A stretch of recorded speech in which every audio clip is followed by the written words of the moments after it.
noção do tamanho da bronca que tá rolando no Brasil, tá? Então, assim, a gente não precisa nem ficar inventando coisas, né? Tem gente que fala, o pessoal que fala na internet precisa ficar inventando coisa para dar clickbait. Meu amigo, olha essa matéria. Ex-secretário de Trump acusa a CIA de interferir nas eleições no Brasil. Nós precisamos falar que tem novas revelações. Veio ontem na Câmara dos Deputados. Oficial isso aí. Então, já que é da Câmara dos Deputados, ninguém vai ser preso por falar isso. Outra coisa. Você viu os recadinhos aqui da Embaixada Americana? Não.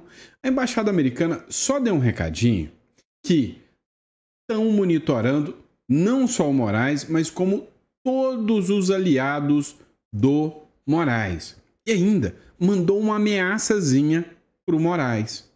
Eu preciso ficar inventando coisa? Tá na Globo News, tá no site oficial da Embaixada, tá no Metrópolis, tá dentro da Câmara dos Deputados. Meu amigo, a novela tá pegando fogo. Outra, Moraes foi acusado de violar legislação brasileira, a LGPD, para prender o pessoal do 8 de janeiro. Dá para sentir o cheiro de anulação dos processos, não é nem anistia mais, é anulação. E nós vamos falar sobre isso. Acha que tá pouco? Calma. A oposição diz que encontrou uma brecha. Junto com os líderes, está mandando os líderes contra o Alcolumbre para forçar o impeachment do ministro Alexandre de Moraes. Então, eles encontraram uma brecha e disse que é possível, superar a recusa do Davi Alcolumbre. E tem muito fundamento jurídico o que a oposição está articulando agora. É pouco? Não, você achou pouco? Tá bom, então tem mais. Imagina só, o Lula meio que expulsou todas as big techs do Brasil. Você acha que a gente está avançando para um autoritarismo, para um país retrógrado, atrasado ou não? O Lula disse, se vocês não quiserem ser regulados por mim, que saiam do Brasil. Está expulsando todo mundo agora. Você já imaginou, você, empresário, negociante, sem o WhatsApp, sem Facebook, sem Instagram? Pois é exatamente isso que eles querem. É pouco? A Globo News mudou o tom.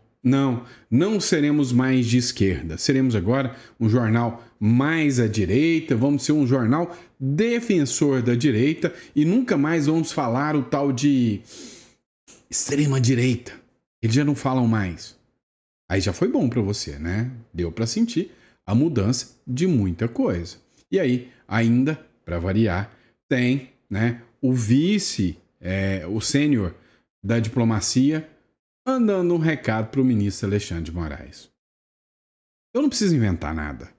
É só mostrar para vocês o que está acontecendo. É só pesquisar, investigar e mostrar o que está acontecendo. Tá? Então fica aí que eu vou te mostrar tudo isso aqui. Hoje é dia 7 de agosto. Grava essa data. Faltam 30 dias. 7 de setembro é o dia, né? Sempre é um dia marcante onde o povo busca por independência, por liberdade. Então, dá uma olhada, tudo que está acontecendo. 7 de setembro é um dia onde o povo, com toda certeza, vai respirar mais aliviado, né? E vai comemorar o seu dia da independência. Vamos para cima? Vamos entender tudo que está acontecendo? Então, vem comigo e bora de matéria. Peraí. Esquece de se inscrever no canal, não? Isso ajuda pra caramba. A gente vai bater nossa meta de 2 milhões de seguidores até 7 de setembro. Vamos pra cima. Olha, o ex-secretário do Donald Trump, ele acusou a CIA de interferir, né, nas eleições do Brasil. Mike Pence, que é ex-funcionário lá do departamento do Estado norte-americano, da CIA, né, do governo norte-americano, ele acusou a CIA, que é a Agência Central de Inteligência, de ter investigado o Bolsonaro, criar relatórios para poder enfraquecer o Bolsonaro e articular, né, contra as eleições aqui, né? Inclusive, ele usa argumentos sobre umas caixinhas brancas, que a gente ainda não pode falar, durante essa entrevista na Credem, e diz que teve tecnologia chinesa para interferir em tudo isso. A diferença aqui é que dessa vez foi dito por um americano dentro da Credem, ou seja, uma comissão oficial da Câmara dos Deputados. E aí o interessante é que, será que redes sociais serão banidas por publicar isso? Será que o Metrópolis terá a possibilidade de concessão cassada? Porque quando a Jovem Pan ainda era de direita, e ela denunciou coisas nesse sentido, inclusive um tal de um argentino, pediram até a cassação da concessão da Jovem Pan. Agora, é o jornal Metrópolis, por quê? Porque é um dado oficial. E aí o grande detalhe é que agora não é um argentino, né? É um americano. Olha só, o Vinícius Carrion republicou isso aqui, ó. O ex-secretário de Donald Trump acusa a CIA de interferir nas eleições.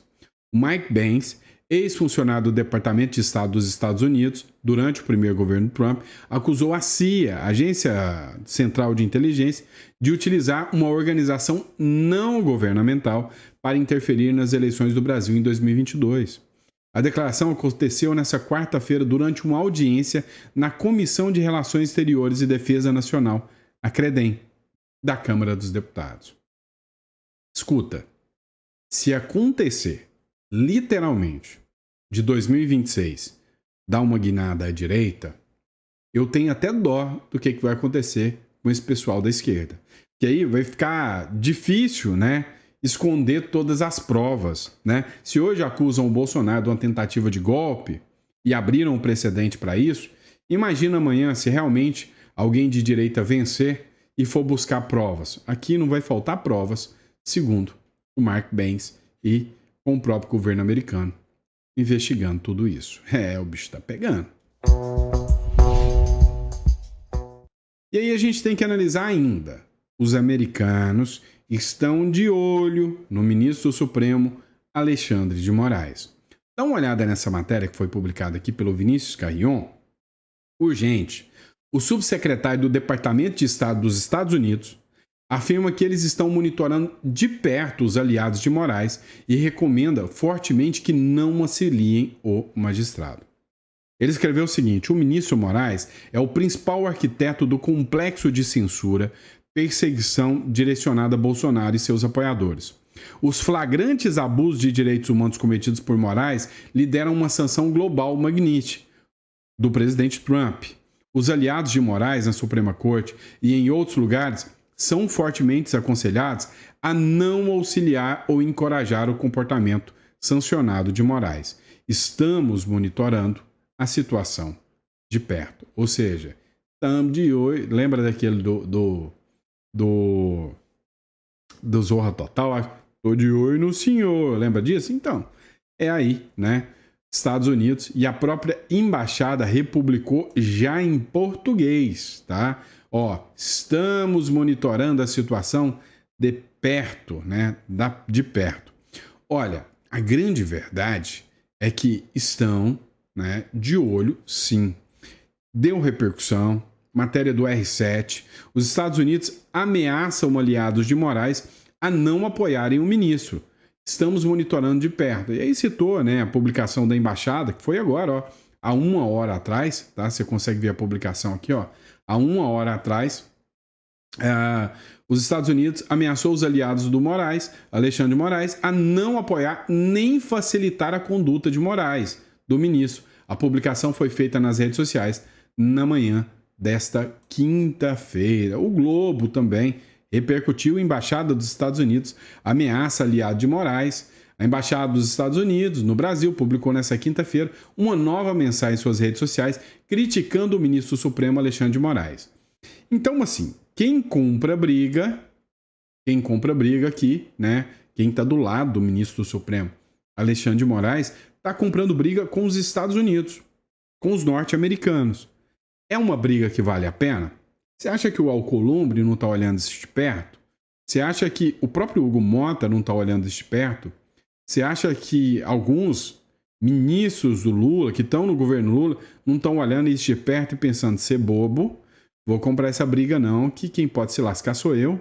Então, meu amigo, eu acho que até alguns ministros do STF vão recuar. O Barroso já deu sinais de recuo claros. vamos estar acompanhando tudo isso, né? Essa novela tá interessante de assistir. Agora olha lá. Você viu que saiu uma publicação que tá indo de leve ainda, né? Nos noticiários brasileiros, mas já estão começando a tomar um certo corpo aí. Moraes violou a Lei Geral de Proteção de Dados em investigação sobre o 8 de janeiro, diz relatório. Agora o negócio começa a ser documentado. O material produzido por jornalistas cita o uso de dados sensíveis da Justiça Eleitoral por gabinete do ministro. A equipe do ministro Alexandre de Moraes violou a LGPD durante as investigações relacionadas aos eventos de 8 de janeiro de 2023, segundo a organização norte-americana Civilization Works, que se define como defensora de valores liberais democráticos.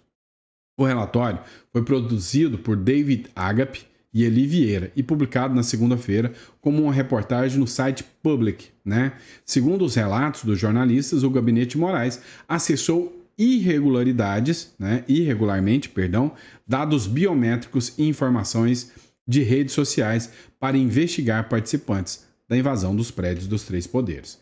Na prática, o que se diz sobre a ação do ministro Alexandre de Moraes e seus aliados é que eles simplesmente se baseavam na opção política dessa pessoa.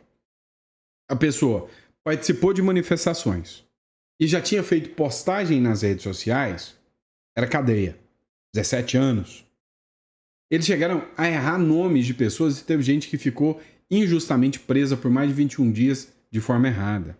Teve vendedor que foi para vender e aí eles olharam que esse cara tinha uma tendência pró-bolsonarista, mandaram para cadeia.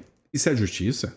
Dá uma olhada no que o constitucionalista André Marceglia falou durante uma entrevista, né, que aconteceu no The Epoch Times. Acompanhe. Olha, eu inclusive tive acesso, né, ao material justamente para poder opinar juridicamente e digo que o que me causa é repulsa, né, como ser humano e como um advogado, um estudioso do tema, constrangimento de pensar que nós temos brotando na Suprema Corte, nossa mais alta corte, uma ilegalidade desse porte, inclusive com requintes de desumanidade, como um dos assessores chega a dizer, inclusive, que cada réu terá o que merece, 2 pontos à prisão. Quer dizer, como é que essas pessoas eram capazes de julgar ou de avaliar ou de examinar com algum tipo de isenção esses casos? Agora, o grave é que parece que havia um núcleo, uma força-tarefa, um núcleo paralelo dentro da nossa mais alta corte que fichava ideologicamente os réus. Da mesma forma como na Segunda Guerra haviam os guetos, colocavam-se carimbos nas pessoas, parece que ideologicamente a nossa Suprema Corte, para julgar dessa ou daquela forma, fichava as pessoas a partir do comportamento ideológico ou da sua predileção política para dar a elas essa ou aquela destinação nas audiências de custódia. É realmente de assustar, porque primeiro que isso não pode ser um critério claro para se examinar, avaliar ou julgar alguém. Segundo, que é totalmente ilegal, inconstitucional e autoritário e censório você criar um núcleo paralelo dentro da Suprema Corte de acusação, uma espécie de dossiê para cada pessoa, para que elas possam ser acusadas. Isso não é tarefa de um juiz. Isso é tarefa, se muito, do Ministério Público. E ainda assim do Ministério Público ideologicamente cooptado. O Judiciário, criando uma espécie de núcleo força-tarefa, cooptando também as funções do Ministério Público e agindo de forma ilegal a partir da sua visão de isenção judicial, como também abarcando as tarefas do poder do Ministério Público. Nós temos uma completa irregularidade e esses processos todos são nulos. Essas pessoas todas estão sendo julgadas por juízes ou por um juiz que pré-julgou-as antes mesmo delas serem presas. Isso é totalmente... Totalmente abusivo, só para não cortar a fala aqui do André Marceglia. Ou seja, simplesmente, né, nós estamos diante de um tribunal de exceção, né, aquilo que é amplamente rechaçado, proibido dentro da Constituição. E eu já tinha falado para vocês, desde quem me acompanha desde o início, desde 2023 eu falando, olha, estamos diante de um tribunal de exceção. E aí confirma tudo aquilo que eu tinha dito. Mas vamos lá, pessoal. Vamos de novo ter que falar de impeachment de ministros do Supremo, né? Dá uma olhada. Hoje há uma divulgação, está circulando a nova, vamos dizer assim, estratégia da oposição em relação ao ministro do Supremo, Alexandre de Moraes. Você precisa saber, os senadores têm uma rota de fuga para a inércia. Mesmo se o presidente do Senado, Davi Alcolumbre, tentar arquivar o pedido de impeachment de Moraes, os parlamentares podem recorrer ao plenário com a maioria de 27 senadores e com o apoio de 41 senadores. A decisão final pode ser validada. Alcolumbre está encurralado, a saída para ignorar a vontade da casa. Passamos a pressão. Tá, deixa eu dizer uma coisa para vocês. Olha, existe o regimento interno da casa e existe, né, a legislação atinente, inclusive, ao processo do impeachment. É prerrogativa do presidente da casa, o que eu acho um absurdo. Eu já disse para vocês que eu apresentei uma PEC há muito tempo atrás, e nessa PEC a ideia é tirar o poder, né? Eu chamo, né, tem até um livro do qual eu escrevi, chama de A Pauta Negativa. Eu chamo de pauta negativa, que é quando o povo ou os eleitos pelo povo têm o poder de criar, né, leis, e aí uma única pessoa que não teve quase nada de voto trava tudo isso. Vou dar um exemplo para vocês. Imagina um presidente da República que recebeu 60 milhões de votos, ele põe em votação uma medida provisória. E aí vem um presidente do Senado, que via de regra a maioria recebe pouquinhos votos, tá? A maioria, sempre o Senado, por ser, olha só esse dado, é 3 senadores por estado. O Nordeste tem um monte de estado. Então o que acontece? Sempre os presidentes do Senado são do Norte e Nordeste. Via de regra, tá? Então eles conseguem ter um controle. Sempre o Senado está com um pé mais a left people, mais à esquerda.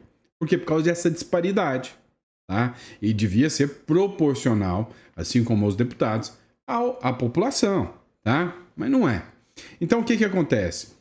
Vem um presidente, apresenta uma medida provisória de 60 milhões de votos, o presidente do Senado, que Davi Alcolumbre, se tiver, sei lá, 50 mil votos, 30 mil votos, não sei, mas com pouquíssimos votos, o presidente do Senado simplesmente, né, vai lá e bloqueia o presidente da casa, né, ou seja, bloqueia o presidente da República, quer dizer. Mas olha só um detalhe, tá? A Lei 1079 trata do impeachment, né? Trata do regimento interno do Senado. Ela confere exclusivamente ao presidente da casa a competência para avaliar se a denúncia, né, é válida ou não é válida. E ele decide se ela vai ser arquivada ou se ela vai ser encaminhada. É o regimento da casa que diz isso. O que é o problema? Não tem prazo, né? Não existe definição de prazo para que ele faça isso. Ele pode engavetar, né? Na época, eu lembro que o pessoal chamava o Maia de engavetador geral da República, porque ele segurava um monte de pautas. Agora, caso o presidente do Senado arquivar algum processo, cabe recurso. E aí, nesse recurso, 27 senadores têm que assinar o recurso. E cabe à casa, através de 41 senadores, que é a maioria simples, né? 27 senadores é 1/3 da casa. Então vamos dizer, enquanto o Davi Alcolumbre só segura o processo, ninguém pode fazer nada. Se ele arquivar o processo, cabe recurso. E se for para o recurso, eu preciso de 1/3, que é 27 senadores. E se desses 1/3, metade, né, do Senado, que é 41, encaminhar o recurso e o recurso for aprovado, a denúncia segue para a comissão especial e começa o impeachment. E é exatamente isso. Está havendo uma pressão para que o Davi Alcolumbre, se houver, né, uma pressão dos Estados Unidos e resolver ceder, o Davi Alcolumbre ele vai arquivar e vai dizer pro STF, não, eu não coloquei impeachment contra vocês. Ele arquiva, e aí desse arquivamento fazem o recurso, 41, que já tem a maioria, aceita. E se aceitar, aí anda o impeachment do ministro do Supremo, sem o Alcolumbre precisar colocar a assinatura dele. Mas aí é acreditar que o Alcolumbre está fechado com a oposição. Também não acredito que isso vai acontecer. Vem cá. Se tem um sujeito que está a fim de afundar a República das Bananas, né? Tá querendo fazer a gente virar uma banana split, né? É o Lula. Olha, o Lula mandou recado. Se as Big Techs não quiserem regulação, que saiam do Brasil. Meio que expulsou as Big Techs. O Lula, né, só para você ter noção, criticou pontos da carta que foi enviada pelo governo dos Estados Unidos para justificar a imposição de tarifas. E um dos trechos, né, diz respeito à tentativa do governo, justamente, de regulamentar aqui as plataformas e a liberdade de expressão e a Big Techs. O Lula, né? Vocês querem que eu coloque o áudio para vocês? Acho que não, né? O Lula falou, ó, não, eu não admito que empresas americanas, o Trump não admite que empresas americanas sejam reguladas, mas vocês têm que entender, esse país é soberano, tem uma constituição, tem uma legislação, a nossa obrigação é defender isso e não existe outro mecanismo. Nós vamos regulamentar. Se não quiser ser regulamentado, saiam do Brasil. Agora vem cá. Você imagina o impacto disso para a economia brasileira. Você já parou para pensar quantos dependem do WhatsApp para vender seus produtos? Né? Hoje mesmo, né? Minha esposa deu aquelas vontade de comer doce. Fui lá, olhei o WhatsApp de uma pessoa lá e falei, ô, tá com uns doces aí? Manda para nós, entendeu? O cara vem, trouxe, saiu com o dinheirinho dele no bolso, o mototáxi ganhou dele e tá tudo bem. A economia movimenta. Agora vem uma quadrada, né? Não posso falar outra palavra. E diz, olha, saiam do Brasil. Imagina o Brasil sem Instagram. Ah, achei o cara no Instagram. Procurei pelo WhatsApp e fiz a compra. Quantos dependem disso? Né? Quantos não vivem disso? Né? Então imagina o impacto que será para a figura vir e falar, não, saiam todos daqui. Você já imaginou se você acorda amanhã? Presta atenção. Já imaginou o caos? Se acordar amanhã e aí não tem WhatsApp, não tem Google, não tem Facebook, não tem eu aqui no YouTube para nós poder bater um papo? Já pensou? Pois é. Esse é o mundo dos sonhos que eles querem. E aí, detalhe, até a Globo tá doidinha, né, para mudar a regra. A Globo News mudará a linha editorial e dará uma guinada à direita de jornal. Segundo o jornal O Dia, a Globo, ela entendeu que ela tá à esquerda demais. Que ela, não, eu preciso agora me endireitar. Esse negócio de ficar de esquerda não dá lucro, não tá bom, eu preciso me endireitar, né? E aí, já não tá chamando ninguém mais de extrema esquerda, direita, nem nada disso. Agora, cá entre nós, você acha mesmo que a Globo é besta? Não é besta nada. Você acha mesmo que a Globo não analisou todos os cenários e falou, olha, até um certo momento o que dava certo, eu estava do lado do sistema e o sistema estava à direita, à esquerda. Agora, a direita vai chegar com tudo. Eu tenho uma teoria de que isso aqui vai acontecer. O Donald Trump falou que não quer mais reeleição. Mas olha só, no seu lugar, ele tem a intenção de colocar J.D. Vance, que é o seu vice. O Trump apoia J.D. Vance como sucessor e cogita uma composição com Marco Rubio, porto seguro para conservadores, tormenta para esquerdistas, aliados à ditadura. Você acha que isso aí foi um recado para alguém? Lógico que foi. Durante um evento oficial no auditório South Curve, né, na Casa Branca, o presidente Donald Trump cravou aquilo que já era esperado nos bastidores. Não quer ser candidato em 2028. Mas no seu lugar, ele indicou o nome de James David Vance, J.D. Vance, né? O J.D. Vance, atual vice-presidente da República, como nome favorito à sucessão dentro do partido. E aí vem cá entre nós. O J.D. Vance, o que se tem de discurso no bastidor é que ele faz o Bukele virar esquerdista, tá? O cara pega o Trump e põe no chinelo.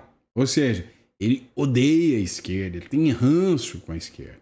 E aí eu te pergunto, será que a Globo já está apostando na vitória do Didi Vence em 2028? Ou já acha que o Trump já vai fazer, né, o estrago automático? A Globo, inclusive, começa a abolir o termo extrema-direita dos seus programas. E aí, segundo o jornalista Ricardo Feltrin, o canal Globo News emitiu diretrizes para todos os seus âncoras e jornalistas. Não é mais para usar o termo extrema-direita. Agora, né, não pode mais falar extrema-direita, é para articular e colocar matérias sobre a direita. Não mais atacar o Bolsonaro. Deu para entender o bicho pegando? E aí vem uma matéria da Gazeta do Povo, ó, vaza toga, expõe o sistema chinês de morais no TSE e no STF. Aos poucos, né? O povo está sabendo tudo que está acontecendo, ou seja, eles estão sendo expostos. Estão sendo expostos. Então, meu amigo, aos poucos, ainda dá para ter uma certa esperança. Dá para ter uma certa esperança. As coisas estão mudando. E aí, inclusive, vamos falar de duas cartinhas que há 6 meses, essas duas cartinhas eram impossíveis de serem feitas. 6 meses atrás. Não. Há 3 meses atrás, você não ia ver essas duas cartinhas, mas hoje você vê. Vamos olhar? Vamos lá. O Felipe Santa Cruz, que é o ex-presidente da OAB, ele fez uma postagem polêmica, né? Polêmica para não falar o mínimo. Ele falou que tinha que dar uma bala na nuca do Jair Bolsonaro, mas é amor, tá? Não pensem que é discurso de ódio, não pensem, né, que ele poderia estar, igual aconteceu no caso do Alexandre de Moraes, quando alguém escreveu alguma coisa lá, que poderia estar instigando o assassinato do Bolsonaro. Não tem nada a ver, não. É gente boa, tá? O que acontece?